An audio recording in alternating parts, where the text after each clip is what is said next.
Hey guys, Shy Cubs fan 14 John here, bringing you a little gameplay. On this map, I'm going to be using the MTAR with the red dot and the silencer to begin with. Doing some rushing here, not hiding out too much. I get a little frustrated in this match and I switch over to one of the light machine guns with a holographic sight just because I got pissed. But right off the bat here, we're rushing around. There's a couple campers right there, get a couple good kills. This is a pretty good game for me. I think I was 19 and 7 or somewhere around there. I don't remember exactly, but um, as you can see, I'm still grinding on the game and bringing some stuff out. So there's a couple different things I want to talk to you guys about today. And the first thing that I want to talk about is this game, Ghosts. We're almost at the end of its run. We're already talking about the advanced warfare coming out and everybody getting all excited. I like to watch Woody. I like to watch T Martin. I watch Thunder 402.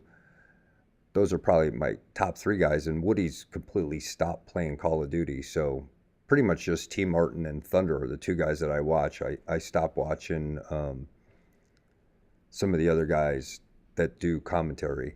But Thunder made an interesting point about how boring this game was. And now that we're at the run of it, at the end of the run of it, I was wondering what you guys thought about it. Did you enjoy Ghosts? Did you think it was boring?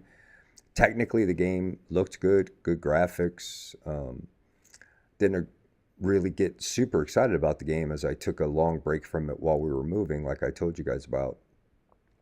But I'm just kind of curious. Are you guys starting to get amped up now for this advanced warfare, some of the different things that they're introducing, the fact that it's not Infinity Ward or Treyarch, it's going to be Activision, see if they put a little different spin on it. But, when I think back, as flawed as Black Ops Deuce was, I still enjoyed playing that more than I've enjoyed playing Ghost. So I'm just looking for a little bit of feedback from you guys. What your thoughts of Ghosts were. And then I'm just curious, how many of you guys are going to jump right in and do Advanced Warfare? I was looking through Twitter yesterday and I saw that they put some price points out. I guess 79 bucks is going to get you the basic game and get things going. And then if you upgrade to the $119 price point, it gets you some special camouflages and badges like they've done in the past to try to suck you in. It also gives you the DLC.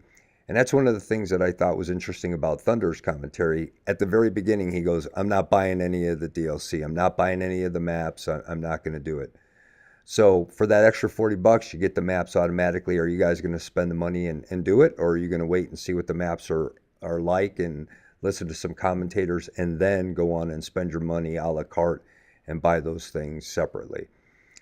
Personally, I think I'm just going to drop the buck 19. I'm going to give it one more try.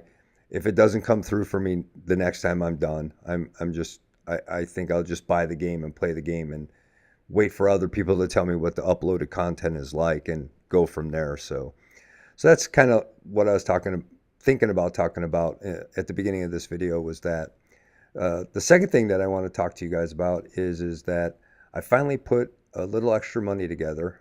We're making two mortgage payments and I've got my parents living with me, so money's a little tight, but I finally scratched a little money together. I got a little overtime at work, and I'm in the position where I have enough money to get a Scuff, or I have enough money to get a Viking macro controller. And the Viking is the new macro controller. They came out one for the Xbox One. So I was just curious. I know a lot of you people who have subscribed to me hit up my video on all the different controllers I've got. I was just curious. Anybody out there have a new Xbox One Scuff controller? What you think about it? What you don't think about it? What you like about it? If you have any ideas, if there's any configuration that you think would be a really good configuration to set up versus the basic ones, any special paint jobs that you think are really cool. What I want to do is I want to buy the controller and then I want to do another video.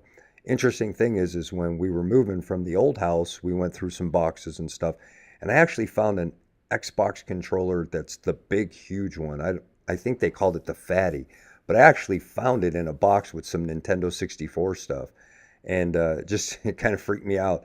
But I might do another video where I put out those old controllers that I had, and then when I buy this new one, do an unboxing and lay it out. But any of you that have any suggestions, I'd love to hear from you. Leave a comment, and then I'll try to make up my mind. I've been kind of looking at stuff. I saw Team Art got one made by Scuff for him that kind of looks like Spider-Man colors with his logo on there and stuff. So um, just anything that you might think about, go on, leave me a comment in the bottom. So, last but not least, what I want to talk about is just the craziness that's going on in the world right now. Um, I just sit back and I look at stuff that's happening on the news and I think about stuff that's going on, and it's just like, what's happening? What's happening? 30 years ago, at this time during the spring, I turned 21 in Beirut, Lebanon. I was in the United States Marine Corps, and I was in Beirut over in the Mediterranean floating around, and I actually went to Israel and visited Israel.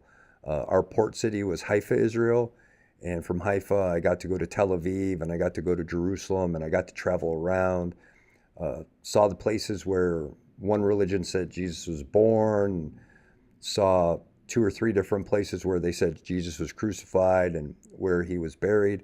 And it was just, really cool. So got to see the Dome of David. It was a great trip while I was in the military. But, now they're blowing Gaza up, and the Israelis and the Palestinians are going crazy. And, Daddy always said, you don't talk about religion and politics in open rooms. And I would imagine it's the same way with social media. But they've just been fighting over there forever. I mean, from the beginning of time, they've been fighting. I don't think that they ever won't fight. So I just think it's crazy. But when you start blowing up schools and you're hurting children, and that's our future, it makes me sad. And our country, with everything that's going on and the war that we're fighting, and our soldiers that are coming home hurt and disabled and having problems, it breaks my heart. So I just wanted to throw that out there. We're playing a game that's based on war. We're playing a game where we shoot people, but in real life, this stuff is actually going on, and people are actually getting hurt. I can hit the reset button, or I can throw the controller when I get pissed off. But in real life, it's different, and it just hit me today. 30 years ago, I turned 21 while I was in the Mediterranean, and it's been 30 years since I was overseas. And 30 years ago, the Shiites and the Muslims and the Christians were all fighting. So thanks a lot for listening to me rant. Like I said, pretty good gameplay here. If you have any questions or comments, leave them below. I like to answer them. Thanks a lot for staying loyal. And if you like the video, subscribe. Talk to you guys later.